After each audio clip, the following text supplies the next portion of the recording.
It wasn't just another American fighter. It was the weapon that would destroy Japanese naval aviation forever. On June 19th, 1944, when those dark blue Hellcats dove through our formations with devastating precision, every Japanese pilot in the sky knew the age of the Zero was over. The F-6F Hellcat didn't just outclass the legendary Mitsubishi A6M0, it hunted it with methodical efficiency. 650 caliber Browning machine guns that converged at the perfect killing range, armor plating that made it virtually indestructible, and that massive Pratt & Whitney R28000 double Wasp engine.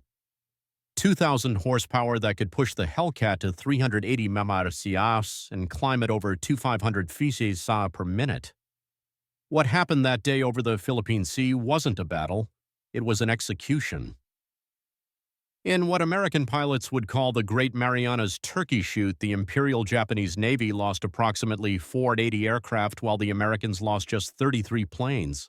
This is the true story of how the F-6F Hellcat became the most successful fighter aircraft in naval history, achieving an unprecedented kill ratio of 19-1, and how it crushed the once invincible Zero in the most decisive carrier battle ever fought.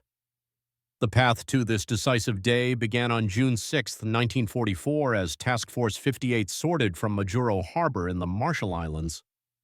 It took 5 full hours for the final ship to clear the harbor. The largest carrier force ever assembled was heading for the Marianas. Vice Admiral Mark A. Mitcher, the wizarded pioneer aviator who had been flying since 1915, commanded this massive armada from his flagship USS Lexington. 15 fast carriers, 7 battleships, 21 cruisers, and 69 destroyers spread across miles of ocean. The carriers alone carried 956 aircraft, with 475 of them being F-6F Hellcats. The force was organized into 4 task groups, each capable of independent operation. Task Group 58, one under Rear Admiral J.J. Jew Clark aboard USS Hornet, included Yorktown, Bellawood, and Bataan. Task Group 58.2, commanded by Rear Admiral A.E. Montgomery from USS Bunker Hill, included Wasp, Metairie, and Cat. Task Group 58.3, under Rear Admiral J.W. Reeves aboard USS Enterprise, included Lexington, Princeton, and San Jacinto. Task Group 58.4, commanded by Rear Admiral W.K. Harold from USS Essex, included Langley and Copens. Against this force, Admiral Jizaburo Ozawa could muster 9 carriers with approximately 430 aircraft. The first mobile fleet included the newest carrier Taihaho as Ozawa's flagship, the Pearl Harbor veterans Shukaku and Zuikaku, plus Juno, Hyoruo, Chitos, Kyoto, and Zuho. But the numbers told only part of the story. Most of Ozawa's pilots were inexperienced replacements with less than 100 hours of training. Some had as little as 50 hours total flight time. Many had never fired their guns in training due to ammunition shortages. They were flying into combat against American pilots who averaged 300 to 400 hours of training, including extensive gunnery practice and carrier qualification. On June 11, 1944, Task Force 58 began its assault on the Marianas. Fighter sweeps and bombing raids hit Saipan, Tinian, and Guam. The Japanese were caught by surprise. They had expected the next American target to be the Carolina. Only 50 land-based aircraft defended the Marianas. In the first sweep alone, 208 Hellcats claimed 86 Japanese aircraft destroyed. The systematic destruction of Japanese air power in the Marianas had begun. Commander David McCampbell, commanding Air Group 15 from USS Essex, led his squadrons in these preliminary strikes. McCall, a 34-year-old Alabama native, had joined VF-15 as a squadron commander who initially couldn't even qualify in gunnery. His pilots had secretly helped him pass his qualification, painting their bullets the same color as his. Now he was about to become the Navy's all-time leading ace. On June 15th, American forces landed on Saipan. Admiral Su Toyota, commander-in-chief of the combined fleet, immediately activated Operation Ago. This was Japan's last chance for the decisive battle they had sought since Midway. Every available ship and aircraft was committed. The plan relied on Ozawa's carrier aircraft working in conjunction with land-based planes from Guam and Tinian, plus the advantage of the Japanese planes' longer range. They could strike from beyond American range land on Guam to refuel and rearm, then strike again. But the Americans had advantages Ozawa didn't fully appreciate. Task Force 58's radar could detect incoming raids at 150 Imadai. Fighter directors in each carrier's combat information center could vector Hellcats to perfect intercept positions. The proximity-fused anti-aircraft shells, still classified top secret, would devastate any aircraft that got through the fighter screen. And most importantly, the F-6F Hellcat was specifically designed to kill Zeros. The morning of June 19th began with pre-dawn preparations. In VF-16's ready room aboard Lexington, Lieutenant Junior grade Alexander Vatsu checked his plotting board and equipment. Already an ace with 12 victories, Vatu had spent months as wingman to Edward Butch O'Hare, learning from the Navy's first ace. Now flying with VF-16, he was about to have the most spectacular day of his career. At 0745 hours, the submarine USS Albaora, commanded by Lieutenant Commander James Blanchard, fired 6 torpedoes at Ozawa's flagship Taiho. Warrant Officer Sakio Kumatsu, flying overhead, saw the torpedo wakes and deliberately crashed his aircraft into one torpedo to save the ship. His sacrifice destroyed one torpedo, but another struck Taihaho's forward elevator pit. The damage seemed minor, but ruptured fuel lines were already releasing deadly vapors into the ship. An inexperienced damage control officer made a fatal error opening the ventilation system to clear the fumes. Instead, it spread them throughout the ship. At 15:32 hours, Taihaho would explode and sink, taking 650 men with her. At 0830, radar operators across Task Force 58 detected the first Japanese strike wave. 69 aircraft launched from Ozawa's carriers at maximum range. The fighter directors went to work immediately. Vector 250 Angels 25 Bogeyes approaching crackled over the radio waves. Hellcats already airborne climbed for altitude advantage. Those on deck scrambled to launch. Commander Charles Brewer, leading VF-15 from Essex, was among the first to spot the incoming raid. Taliho bandits bearing 265 distance 40 miles Angels. The professional killer machine of American naval aviation swung into action. Hellcats from multiple carriers converged on the Japanese formation, directed by fighter controllers who could see the entire battle developing on their radar screens. The Japanese pilots maintained tight formation, flying straight and level toward their targets. It was their first and fatal mistake. Lieutenant Commander Paul Bowie, commanding VF-16, later described the interception. They came in perfect formation, like they were on parade. Our guys couldn't believe it. They just held formation while we shot them to pieces. Commander McKell led 12 Hellcats from VF-15 at 25,000 feet when he spotted the enemy formation below. I made a modified high-side run, he later wrote, and only my starboard guns fired, which threw me into a violent skid. Guns were charged twice again, and since my target had pushed over and gained high speed, a stern chase ensued. The Judy dive bomber he was chasing tried to escape, but McCampbell's Hellcat was faster. His 6 guns converged, and the Judy exploded. The slaughter had begun. MacBull destroyed 5 Judy dive bombers in the morning engagement, then later that afternoon shot down 2 Mitsubishi A6M0 over Guam for a total of 7 victories on June 19th. His wingman, Lieutenant Roy Rushing, would later distinguish himself at the Battle of Lady Gulf in October. Meanwhile, Lieutenant Junior grade Alexander Vatu was having his own problems. His F-6F's supercharger had malfunctioned, limiting his altitude and speed.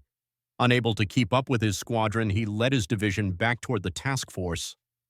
As they approached, Vatu spotted a large formation of Judy dive bombers heading for the American ships. What happened next became legend. They were so thick against the water below, Vatu later recalled. I felt like a kid with a plate of cookies, afraid someone else was going to take some even though I had all I could stuff. In just 8 minutes, using only 360 rounds of ammunition, about 10 rounds per gun per kill, Vasu shot down 6 Judy dive bombers. His marksmanship was nearly perfect. After landing on Lexington, Vasu climbed out of his Hellcat and, still wearing his flight gear, held up 6 fingers for the photographers. The photograph became iconic, the grinning young ace symbolizing American dominance in the air. When he inspected his aircraft, he discovered the wingfold pins were protruding. He had flown his greatest mission with his wings only partially secured. The first wave was being annihilated. Of 69 Japanese aircraft, 42 were shot down. The few survivors who returned to their carriers reported scenes of horror. Hellcats everywhere coming from above, from the sides, always with superior speed and firepower. The second wave of 128 aircraft launched at 0900 met an even worse fate. By now, every Hellcat in Task Force 58 was either airborne or ready to launch. The fighter directors had perfect radar plots of the incoming raid. The Japanese flew into a wall of Hellcats positioned at perfect intercept altitudes. Lieutenant Eugene Valencia of F-9, flying from USS Yorktown, had developed what he called the mowing machine tactic. Working with 3 other pilots, James French Clinton Smith and Harris Mitchell Valencia, had created perhaps the deadliest division in naval aviation. They would later claim 50 victories between them, but on June 19th they were part of the larger defensive effort. Fighting Squadron 1 from Yorktown had a spectacular day. Led by Commander Smoke Stren, VF-1 claimed 37 Japanese aircraft destroyed. Lieutenant Junior Grade George Carr shot down 5 planes, becoming an ace in a single day. The squadron's Hellcats dove from 24,000 feet into masses of Japanese aircraft 10,000 feet below, their 6 guns blazing. The technical superiority of the Hellcat was overwhelming. Where the Zero weighed 5 to 313 munitions, loaded the Hellcat weighed 598 pounds. That extra weight was armor plating, self-sealing fuel tanks, and structural strength. The Zero's pilot sat behind a thin aluminum panel. The Hellcat pilot was protected by armor plate behind and below, bulletproof glass in front. The Zero's fuel tanks would explode from a single incendiary bullet. The Hellcat's tanks would seal themselves using layers of rubber that swelled when punctured. The engine difference was equally decisive. The F6 F3's Pratt & Whitney R2800-10 produced 2,000 horsepower with water injection, boosting it to 2,200 horsepower for combat emergency power. The Zeer's Nakajima Sakai 21 managed only 130 horsepower. This meant the Hellcat could outclimb, outdive, and outrun the Zero at any altitude. At 20,000 feet, where much of the combat took place, the Hellcat could climb at 2,000 feet per minute. The Zero managed perhaps 1,500 feet per minute, and that rate decreased rapidly with altitude. The armament told its own story. The Hellcat's 650 on caliber Browning M2 machine guns each carried 400 rounds total to 400 rounds. The guns were bore, sighted to converge at a specific range, creating a cone of destruction. The Zero typically carried 2 Type 99 20mm cannons with only 60 rounds each, plus 2 7.7mm Type 97 machine guns. While the 20mm was more powerful per round, the limited ammunition meant Zero pilots had to be extremely careful with their shooting. Hellcat pilots could fire long bursts, walking their tracers onto target. At 1,000 hours, the third wave of 47 aircraft approached. These were from Ozawa's Carrier Division 2 Juno, Hio, and Ryuo. They immediately got lost, failing to track the American movements. Only 7 would return to their carriers. Lieutenant Zenji Arbe, a Pearl Harbor veteran flying from Juno, was one of the few experienced pilots in this wave. After being forced to crash land on Rotor Island when his fuel ran out, he examined his damaged aircraft and exclaimed, "I never saw so many Grumman's." His plane was riddled with bullet holes. Commander James Jig Dog Ramage, leading Bombing Squadron 10 from Enterprise, watched the fighter pilots at work. Our fighters really had a field day. The Japanese came in perfect formations, and our boys just cut them to pieces. It was like watching a training exercise, except the targets were real. The fourth wave of 82 aircraft launched at 1,100 hours met the same fate. By now, American pilots were almost feeling sorry for their opponents. Ensign William Spiderwebb of VF-2 later recalled, "They were so green. They held formation while being shot at. They didn't even try evasive maneuvers. It was both impressive and heartbreaking to watch such brave men fly to certain death." But not all American pilots survived unscathed. Commander Charles Brewer of VF-15 after shooting down 3 enemy aircraft, was himself shot down and killed over Guam. His loss reminded everyone that even in a turkey shoot, war extracted its price. Lieutenant Commander James Flatley took over VF-15, continuing the squadron's devastating effectiveness. At 11:18 hours, USS Kavala, commanded by Lieutenant Commander Herman Clare, fired 6 torpedoes at the carrier Shikaku. The submarine had maneuvered into perfect position and 3 torpedoes struck home. The Pearl Harbor veteran, displacing 32 100 tons fully loaded, went down with heavy loss of life. 2 of Japan's newest and largest carriers were now gone. The radar advantage cannot be overstated. The SK and SK-2 radar systems could detect aircraft at 150 mm, giving the Americans 30 to 40 minutes warning of incoming raids. The Japanese had only visual detection, usually spotting American fighters when they were already in firing position. Lieutenant Joseph Edgar, fighter director aboard Lexington, was credited with vectoring fighters to intercept 35 enemy aircraft. He could see the entire battle on his radar scope like a chess master seeing the whole board while his opponent could only see individual pieces. The fighter direction system was revolutionary. Each carrier's combat information center was a darkened room filled with radar scopes plotting boards and radio equipment. Trained fighter directors could track multiple raids vector fighters to intercept, warn of approaching threats, and coordinate the entire defense. They spoke in calm, measured tones even as dozens of enemy aircraft approached. Vector 270 Angels, 20 bogies approaching, investigate and report. Lieutenant Commander William R. Killer Kane, commanding Air Group 10 from Enterprise, flew on both June 19th and 20th. In his diary, he wrote, "The greatest air defeat suffered by any nation ever." Kane had started the war flying obsolete aircraft against superior Japanese pilots. Now he commanded squadrons equipped with the best fighter in the world, flown by superbly trained pilots directed by radar controllers who could see everything. The American training system was perhaps the greatest advantage. By June 1944, new pilots arrived with 300 to 400 hours of flight time. They had practiced carrier landings dozens of times on converted Great Lakes paddle wheelers. They had fired thousands of rounds in gunnery practice. They knew their aircraft intimately. In contrast, Japanese pilot training had collapsed, where once they produced highly skilled pilots with 500-plus hours of training. By 1944, they were sending boys into combat with 50 to 100 hours total time. The rotation system multiplied American advantages. Experienced pilots like Lieutenant Commander John S. Jimmy Thatch, inventor of the Thatchy defensive tactic, were rotated home to train new pilots. Their combat experience was institutionalized, taught to every new pilot. The Japanese kept their experienced pilots in combat until they died. By June 1944, almost all the Pearl Harbor and Midway veterans were dead. The few survivors like Zenji Abe were overwhelmed trying to lead inexperienced pilots against superior American forces.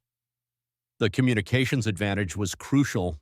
American pilots had reliable VHF radios using standardized terminology. They could coordinate attacks, warn of threats, and maintain situational awareness. "Brake right Bluetooth 0 on your 6. Roger. Braking right. Thanks, lead." Japanese radios were notoriously unreliable. Many pilots flew without them to save weight, relying on hand signals impossible to see in combat. By noon on June 19th, the first phase of the battle was over. The Japanese had launched 373 carrier aircraft in 4 waves. Approximately 346 carrier aircraft had been shot down on June 19th alone. American losses were 33 EC aircraft and 26 flight personnel. Most operational accidents rather than combat losses. The ocean around Task Force 58 was littered with burning wreckage oil slicks and Japanese pilots in life rafts. Admiral Mitcher, watching from Lexington's flag bridge, turned to his staff and said, "The Japanese carrier air force has been destroyed. They'll never recover from this." He was right. Japan had lost not just aircraft but irreplaceable pilots. The carriers might be repaired or replaced, but the trained air crew could not be regenerated in the time Japan had left. The afternoon saw continued action over Guam and Rotor as American fighters caught Japanese aircraft trying to land and refuel. VF-16's pilots, including Vasu, flew multiple sorties, adding to their victory tallies. The total Japanese losses for the day would reach approximately 480 aircraft when including land-based planes destroyed. The maintenance crews worked miracles. Damaged Hellcats were repaired overnight, ready to fly again the next day. The American logistics system delivered fuel ammunition and spare parts in enormous quantities. Each carrier had machine shops capable of manufacturing parts. Damaged engines were swapped out in hours. The Japanese, meanwhile, struggled to keep their remaining aircraft operational, cannibalizing damaged planes for parts. As the sun set on June 19th, Admiral Ozawa still believed he might salvage something from the disaster. He had no idea of the scale of his losses. Returning pilots reported shooting down hundreds of American aircraft. In reality, they had shot down almost none. The few Japanese pilots who survived were exhausted, demoralized, and traumatized by the day's events. June 20th brought the second phase of the battle, the American counterstrike. Search planes had been looking for the Japanese fleet all day. At 1540, Lieutenant Robert Nelson from Enterprise finally found them 275 Seimi west of Task Force 58. It was extreme range for the American aircraft, and launching so late meant they would return after dark. But Mitcher didn't hesitate. Launch them. At 1624, Task Force 58 began launching 216 aircraft, 85 Hellcats, 77 dive bombers, and 54 torpedo bombers. Every pilot knew the risks. They would be flying to the absolute limit of their range. Many would not have enough fuel to return, but the chance to finish off the Japanese fleet was too good to miss. Lieutenant Commander Ramage led VB-10's Dauntlesses from Enterprise. As they approached the Japanese fleet, he could see 3 carriers, battleships, cruisers, and destroyers spread across miles of ocean. The few remaining Japanese fighters rose to intercept, but they were overwhelmed by the escorting Hellcats. The attack was confused but effective. The carrier Hayo took several bomb and torpedo hits and sank. Zuikaku was heavily damaged, as were the carriers Juno and Kyoto. The battleship Haruna took a bomb hit and 2 oilers were sunk. But the real drama came on the return flight. As darkness fell, American aircraft began running out of fuel, the radio filled with desperate calls. "This is Blue 7, engine quit, going in, Red 3 ditching, send help." Pilots watched their fuel gauges drop toward empty, calculating whether they could make it back. Admiral Miter made one of the war's most famous decisions. Despite the submarine threat, he ordered, "Turn on the lights." Every ship in Task Force 58 illuminated. Searchlights pointed skyward, flight deck lights blazing, even star shells fired into the air. It was like Times Square in the middle of the Pacific Ocean. Lieutenant Commander John Gray of VF-18 later described the scene. "I was down to fumes when I saw those lights. It was the most beautiful sight of my life. I didn't care which carrier, I just needed a deck. I landed on Yorktown instead of Hornet, but they took me in like I belonged there. The recovery was chaotic. Planes landed on any available deck. Some crashed on landing, blocking flight decks. Others ditched alongside ships. Destroyers picked up pilots from the water. Of the 216 aircraft launched, 80 were lost, but most of the pilots were rescued. The human cost was 49 aircrew killed or missing, still less than the Japanese lost in pilots from just one carrier. Commander Kane wrote in his diary, "Mitcher took a hell of a risk lighting up the fleet, but he saved a lot of good men. That's the kind of leader men will follow anywhere." The Battle of the Philippine Sea was over. In 2 days, the Japanese had lost approximately 600 aircraft, 3 carriers, and 2 oilers. More importantly, they had lost nearly all their remaining trained carrier pilots. American losses were 123 aircraft, most from fuel exhaustion on June 20th, not combat. The technical specifications that made the Hellcat dominant tell the complete story. The F6F3, the main production variant at Philippine Sea, had a wingspan of 42.10 in and length of 33.7 in. Its empty weight of 9,238 plumb included armor plating around the cockpit oil cooler and oil tank. The self-sealing fuel tanks could take multiple hits and keep functioning. The bulletproof windscreen could stop 20-millimeter cannon shells. The R2800-10 engine was a masterpiece of engineering. With water injection, it could produce 200 horsepower for combat emergency power. The engine was incredibly reliable. Many Hellcats returned with cylinders shot off and still running. The three-bladed Hamilton standard propeller was perfectly matched to the engine, providing excellent climb and acceleration. The armament installation was carefully designed. The 6 guns were staggered to prevent interference with 400 rounds per gun fed from boxes in the wings. The guns were harmonized to converge at 300 garciad, creating a pattern about 6 feet in diameter where all 6 streams of bullets met. A two-con burst put 200 rounds into that small area. Nothing could survive it. The cockpit was designed for combat. The pilot sat high with excellent visibility in all directions. The controls were well-placed and instinctive. The gun sight was a reflector type, projecting an aiming reticle onto a glass plate in front of the pilot. Unlike the Zero, which required constant adjustment of controls to stay in trim, the Hellcat was stable and flew almost hands-off. Production quality was consistent. Grumman built 12 Tu-75 Hellcats between 1942 and 1945, with peak production of 500 per month. Every aircraft was identical with completely interchangeable parts. A Hellcat built in 1943 used the same parts as one built in 1945. This standardization made maintenance simple and efficient. The Zero, by contrast, was still partially hand-built in 1944. Each aircraft was slightly different. Quality was declining as Japan ran short of materials. Experienced workers had been drafted into the military. The engines couldn't produce rated power due to poor fuel quality and manufacturing tolerances. The fuel situation illustrated the broader problem. American carriers used 100-octane aviation fuel specially refined for maximum performance. The Japanese were down to 87-octane fuel, reducing engine power and increasing mechanical problems. American pilots could push their engines to combat power without worry. Japanese pilots risked engine failure if they demanded too much from their worn engines. The logistics chain supporting the Hellcat was enormous.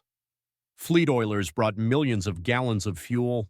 Supply ships delivered spare parts by the ton. Escort carriers fed replacement aircraft. The mobile service squadrons could perform depot-level maintenance at forward bases. It was industrial warfare on a scale the Japanese couldn't match. The human factor remained decisive. American pilots knew they were flying the best fighter in the world. They had confidence in their training, their aircraft, and their leadership. If shot down, they knew massive rescue efforts would be made to save them. Japanese pilots knew they were flying inferior aircraft with minimal training against a superior enemy. Being shot down meant death or capture. The psychological impact of the turkey shoot was devastating. Survivors spread word of the Hellcat's invincibility throughout Japanese naval aviation. Morale plummeted.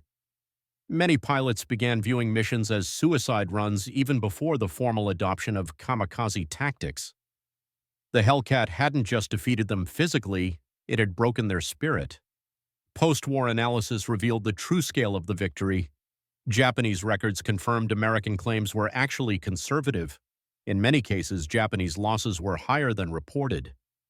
The kill ratio of 19-to-1 wasn't propaganda. It was documented fact from both sides' records. The Hellcat continued its dominance throughout the war. On October 24, 1944, during the Battle of Leyte Gulf, Commander McCampbell would shoot down 9 Japanese aircraft in a single mission, setting a U.S. record. His wingman, Lieutenant Roy Rushing, shot down 6 more. 2 pilots had shot down 15 aircraft between them, more than many squadrons managed in a day early in the war. By war's end, Hellcats had destroyed 223 enemy aircraft in air-to-air combat, while losing only 270 to enemy aircraft. That incredible 19-to-1 ratio. They flew 66 530 combat sorties, dropped 653 tons of bombs, and established American air superiority wherever they operated. The design philosophy behind the Hellcat influenced all subsequent American fighters.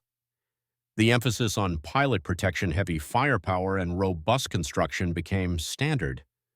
The Hellcat proved that in modern warfare, the side with better technology training and industry would prevail.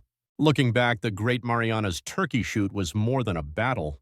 It was vindication of the American approach to war. While the Japanese clung to concepts of individual warrior spirit and lightweight maneuverable aircraft, the Americans had embraced industrial warfare. The Hellcat was its perfect expression, tough, powerful, and available in overwhelming numbers. Admiral Ozawa survived the war and later reflected on the battle's significance, acknowledging that the Battle of the Philippine Sea marked the end of Japanese carrier aviation. The American Hellcat, combined with superior pilot training and industrial capacity, had proven decisive in achieving victory. Commander David McCampbell, who ended the war with 34 victories, all in Hellcats, put it simply: the Hellcat was an honest airplane. It did exactly what you asked it to do. It brought you home. In combat, that's all that matters. As the sun set on June 19, 1944, Japanese naval aviation was finished as an effective force. The survivors, limping back to their carriers, knew they had met their master in the F-6F Hellcat. The dark blue fighter with the white star had ended the myth of Japanese air superiority forever. In a single day, American industry training and technology had triumphed over Japanese courage and spirit. The Great Marianas Turkey Shoot was more than a battle. It was the demonstration of total American air supremacy delivered by the lethal superiority of the F-6F Hellcat.